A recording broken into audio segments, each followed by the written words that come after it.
Assalamualaikum warahmatullahi wabarakatuh.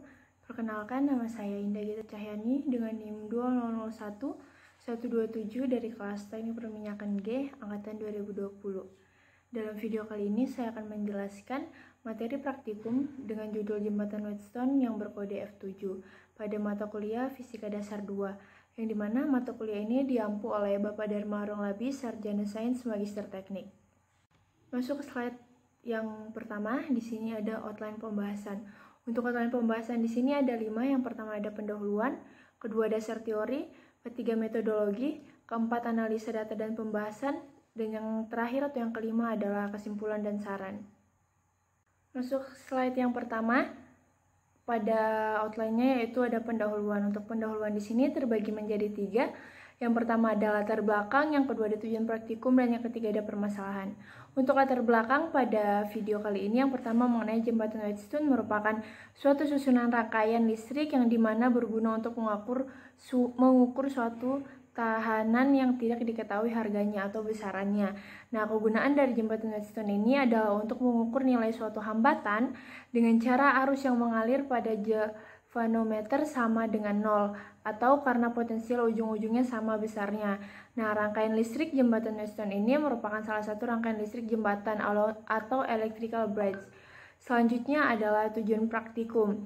Nah, untuk tujuan praktikumnya di sini ada 2. Yang pertama, memahami prinsip jembatan Wheatstone dengan menggunakan simulasi PET, dan yang kedua ada mencari nilai hambatan pengganti pada simulasi yang tidak diketahui dengan menggunakan prinsip jembatan Wheatstone.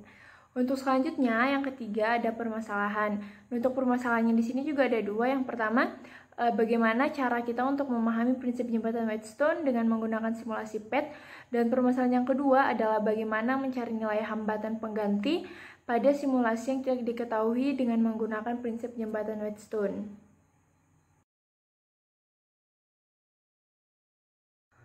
Masuk ke slide yang selanjutnya, di sini ada dasar teori.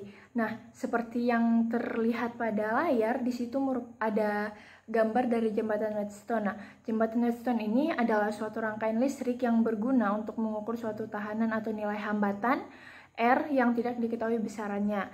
Jembatan Wheatstone merupakan suatu alat ukur yang dipopulerkan oleh Sir Charles Wheatstone dan ditemukan oleh Samuel Hunter Christie. Rangkaian pada jembatan Wheatstone dibentuk oleh 4 buah hambatan yang dimana membentuk segi 4 A, B, C, D ataupun bisa lebih.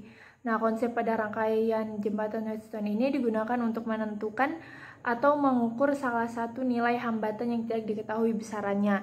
Nah, persamaan untuk mencari hambatan pengganti di sini seperti yang terlihat pada layar ada RA sama dengan R1 kali R3 dibagi R1 tambah R3 tambah R5, kemudian RB R1 kali R5 dibagi dengan R1 tambah R3 tambah R5, terus RC R3 kali R5 dibagi dengan R1 ditambah R3 tambah R5. Setelah itu RB3 sama dengan RB ditambah R3, kemudian RC4 sama dengan RC ditambah R4, dan yang terakhir 1 per RB3, C4 sama dengan 1 per RB3 ditambah 1 per RC4. Nah, kemudian pada rumus tersebut hasil akhirnya kita dapatkan R total sama dengan RA ditambah RB, RA ditambah RB3, C4. Selanjutnya itu kan tadi untuk persamaan untuk mencari hambatan pengganti, dan selanjutnya persamaan untuk mencari arus. Nah, untuk persamaan untuk mencari arus itu I sama dengan V dibagi dengan R total. Baik, masuk ke slide yang selanjutnya. Di sini ada metodologi. Untuk metodologi sendiri terbagi menjadi 4 bagian. Yang pertama ada flowchart, kemudian ada alat, ketiga ada prosedur kerja, dan yang terakhir adalah pengolahan data.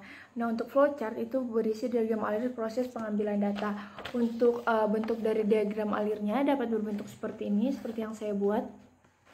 Yang pertama di sini ada start, kemudian membuka link simulasi PET, terus mengatur nilai kedua tegangan input, terus di sini ada atur kelima nilai resistansi, terus kemudian dilakukan pengukuran. Setelah itu memperhatikan nilai arus di ampere meter, kemudian kita catat. Selanjutnya kita hitung nilai hambatan, lalu buat tabel dan juga grafik. Setelah itu kita membuat pembahasan dan selesai. Ini untuk bentuk dari flowchart-nya. Selanjutnya, untuk alat yang digunakan di sini hanya ada 3. Yang pertama ada PET simulasi, yang kedua ada ampere meter, yang ketiga ada baterai. Nah, untuk prosedur kerja ini akan saya tampilkan dalam bentuk video setelah penjelasan dari metodologi. Nah, yang keempat adalah pengolahan data. Nah, data yang diberikan oleh Asprag pada saat di laboratorium, di sini ada R1-nya 70, R2-nya 50, R3-nya 40, R4-nya 60, R5-nya 40, dengan variasi datanya 1-30 dengan penambahan 1. Balik ke prosedur kerja, seperti yang saya katakan tadi, bahwa prosedur kerja ini saya akan menampilkan video simulasi PET, proses dari pengambilan data menggunakan simulasi PET. Dapat teman-teman simak pada video berikut ini. Baik, di sini kita sudah masuk pada simulasi PET, yang dimana di sini saya sudah membentuk rangkaian dari jembatan Wheatstone. Nah, jadi pertama-tama ketika kita membuka rangkaian simulasi PET, kita harus membentuk dari rangkaiannya tersebut, yang dimana di sisi kiri kita masukkan komponen-komponennya, ada kabel, ada resistor, ada baterai, ada ammeter. Nah, kita bentuk menjadi seperti yang ada pada layar, kemudian kita masukkan R1-nya. R1-nya dia berada di sebelah sini, kemudian R2-nya berada di bawah R1, R3 berada di samping R2, R4-nya berada di atas R3, kemudian R5-nya berada di tengah-tengah. Nah, kemudian di sini ada tegangan baterai, dan di sini juga ada ammeternya. Sesuai data yang dikasih Asprag, untuk R1 itu bernilai 70, kita atur nilainya 70,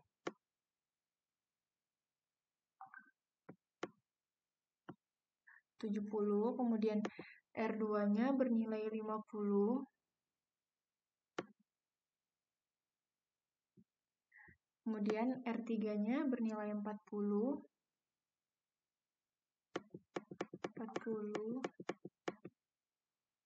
kemudian R4-nya bernilai 60,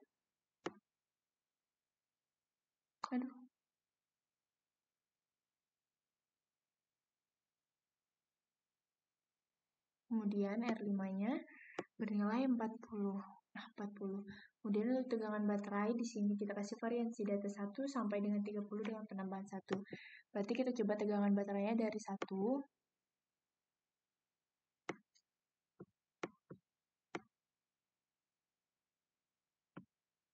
Coba dari 1. Aduh, kok lewat. Nah, seperti yang kita lihat pada ammeter di sini, jika tegangannya 1, maka didapatkan nilai arusnya 0,019 ampere. Kemudian jika kita naikkan nilai dari tegangan baterainya menjadi 2 volt, maka didapatkan hasil pada ammeter 0,04 ampere. Kemudian kita naikkan lagi ke 3 volt,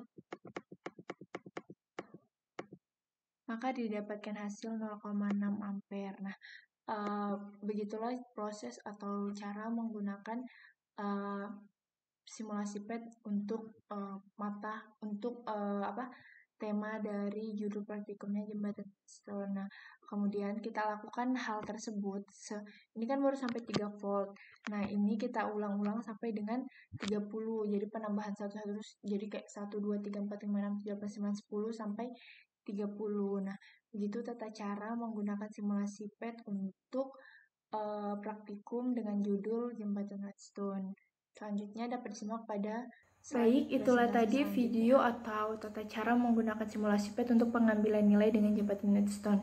Kita masuk ke slide yang selanjutnya. Di sini adalah analisa data, yang dimana analisa data ini berisi pada bagian bab 4. Nah, seperti yang terlihat pada gambar, yang dimana di sini ada tabel dari hasil pengukuran antara V dan I, seperti yang tadi saya katakan, dikasih nilai variansi dari 1 sampai 30 dengan penambahan 1. Nah, untuk hasilnya dapat teman-teman lihat pada layar. Baik, itu tadi hasil dari tabel perhitungan V dan I. Selanjutnya kita lihat di sini adalah tabel regresi linear, yaitu ada X, Y, X kuadrat, dan juga X kali Y. Dapat teman-teman simak dapat teman-teman perhatikan pada layar yang telah saya lihatkan. Baik, masuk slide yang selanjutnya. Di sini ada pembahasan. Dapat kita lihat dari grafik hubungan antara V dan I yang sudah saya tampilkan pada slide sebelumnya. Dapat ditarik kesimpulan bahwa V berpengaruh terhadap I, karena jika V semakin besar, maka nilai I juga akan semakin besar.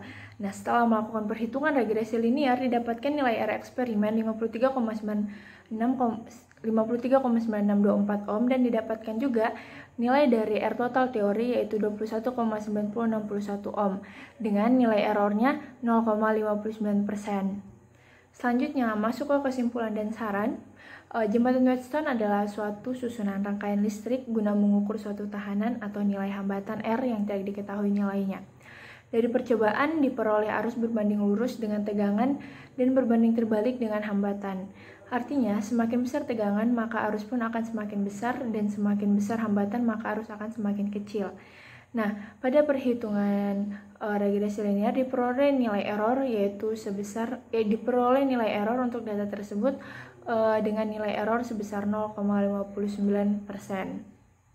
Kemudian untuk saran yang pertama, mungkin bisa lebih membaca modul atau membaca buku, mencari referensi-referensi lain sebelum melakukan praktikum, yang dimana hal tersebut berguna atau bertujuan untuk agar mempermudah pemahaman pada saat praktikum di laboratorium. Terus yang kedua, diperlukannya ketelitian dalam pengambilan data karena data yang diberikan oleh Asprak ini cukup banyak, ada 30 data, jadi harus sangat-sangat memperhatikan proses pengambilan data. Yang terakhir, saya selaku pembuat pada video ini dan juga laporannya nantinya memohon kritik dan saran pada teman-teman yang telah menonton agar dapat saya perbaiki jika ada kesalahan, dan hal tersebut mempermudah saya dalam kedepannya untuk membuat video lagi dan juga menulis laporan. Mungkin itu saja yang dapat saya sampaikan, kurang dan lebihnya saya mohon maaf. Akhir kata, terima kasih. Wassalamualaikum warahmatullahi wabarakatuh.